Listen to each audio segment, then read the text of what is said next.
Soy católica. Soy judío. Soy musulmán. Soy evangelista.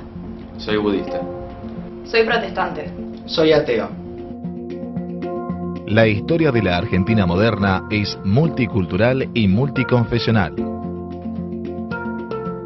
Hacia fines del siglo XIX, nuestro país recibió una de las más intensas corrientes inmigratorias del mundo.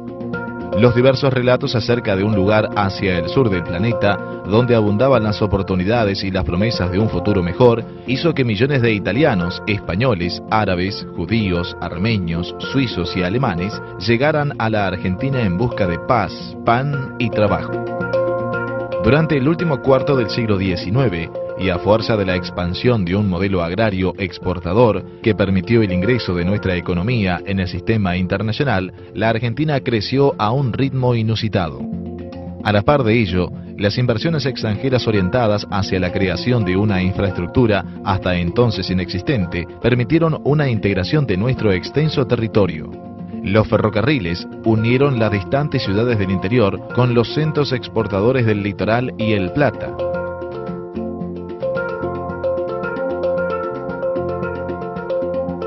Por aquellos mismos años, algunas de las personalidades más progresistas de la élite política, entre ellos Domingo Faustino Sarmiento, Leandro Alem y Vicente Fidel López, comprendieron con rapidez la necesidad de que el naciente Estado argentino llevara a cabo políticas activas en procura de crear y consolidar una identidad nacional hasta entonces inexistente. La idea central que orientó la acción de los sucesivos gobiernos era que en menos de una generación los hijos de la inmigración se convirtieran en argentinos. Así, las garantías de la libertad religiosa, el registro civil de las personas y sobre todo la educación fueron algunos de los instrumentos elegidos por esos hombres. Consolidado el Estado Nacional argentino, el país comenzó una nueva etapa de fuertes implicancias políticas, económicas y sociales. En diciembre de 1881, el presidente Julio Roca creó el Consejo Nacional de Educación y a la vez convocó a un congreso pedagógico para tratar cuestiones relativas a la enseñanza. El Congreso sesionó entre el 8 de abril y el 8 de mayo de 1982 y desde el comienzo de las deliberaciones, la cuestión de la enseñanza religiosa estuvo en el centro de la discusión.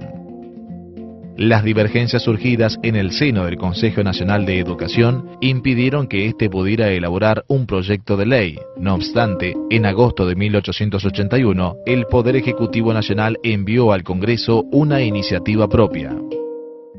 Tras casi 3 años de profundo debate parlamentario, se sancionó la Ley 1420 de Educación Común, Gratuita y Obligatoria. Desde entonces, y por poco más de un siglo, esta ley fue la piedra basal de todo el sistema educativo nacional.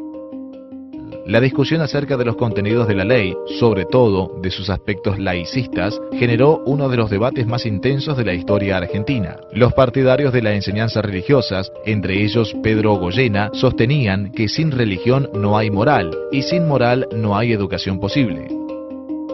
Los defensores del laicismo, en cambio, sostenían que la moral es independiente de la religión y que la enseñanza de una religión en particular causaría inconvenientes en personas que profesaban otra religión, como era el caso de muchos inmigrantes. Esta postura era sostenida por Emilio Civit, Delfín Gallo, Eduardo Wilde, entre otros. El debate educativo de 1882-1884 generó profundas diferencias hacia el interior de la llamada generación del 80 en relación con la inclusión o no de contenidos religiosos en el currículo escolar, aunque en el fondo lo que realmente se discutía era el papel de la Iglesia Católica en la nueva sociedad que se venía configurando y sobre todas las cosas la relación entre aquella y el Estado. Dijimos que la ley 1420, junto con las de matrimonio civil y de registro de las personas, inauguró el proceso de secularización en Argentina.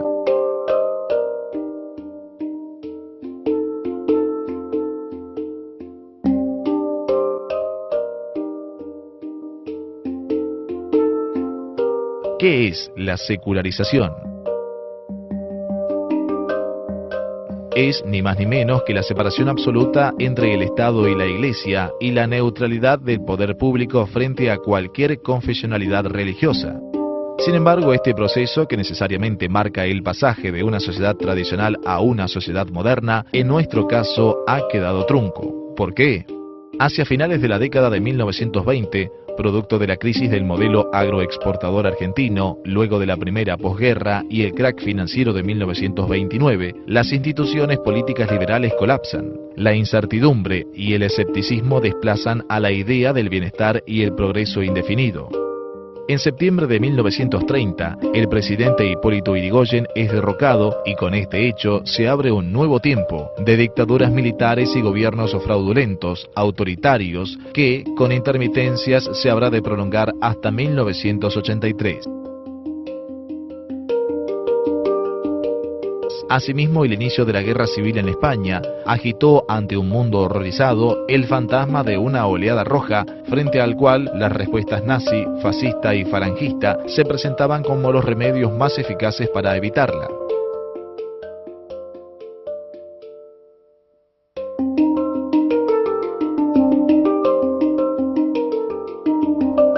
En 1943, durante la dictadura del general Pedro Ramírez, el ministro de Instrucción Pública, Gustavo Martínez Zubiría, implantó la enseñanza religiosa en las escuelas públicas.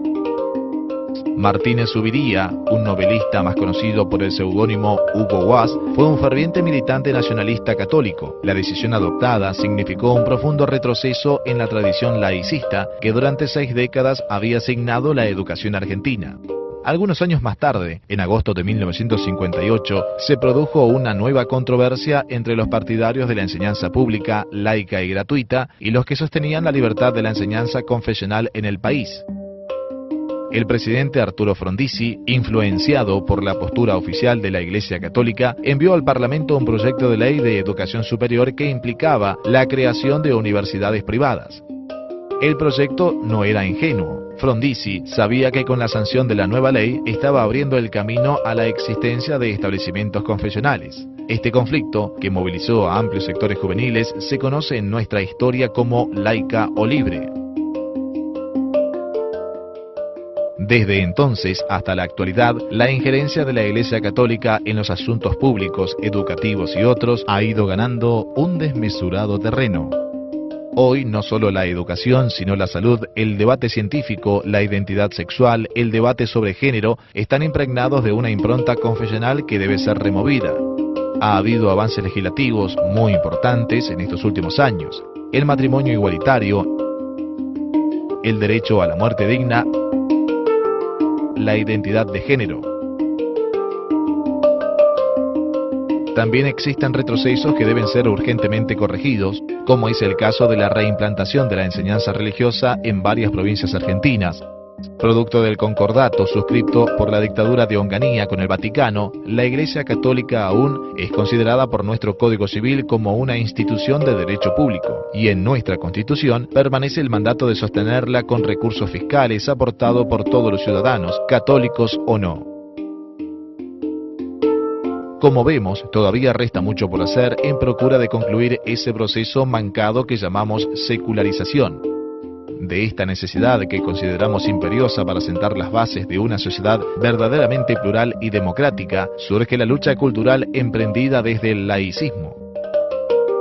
El laicismo se define como un concepto político que coloca su centro de atención en la ampliación de la ciudadanía. Una sociedad como la nuestra, plural en su composición étnica y religiosa, requiere que el Estado mantenga su neutralidad respecto de los asuntos religiosos. El laicismo es parte de una lucha más amplia por el libre pensamiento, por la libertad de conciencia y por la igualdad social. En definitiva, una lucha para que cada cual construya por medio del libre examen su propia concepción acerca de lo bueno, lo justo y lo bello. Lo bueno, lo justo y lo bello.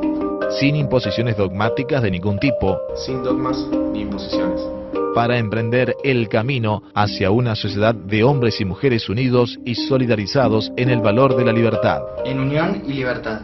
En unión y libertad.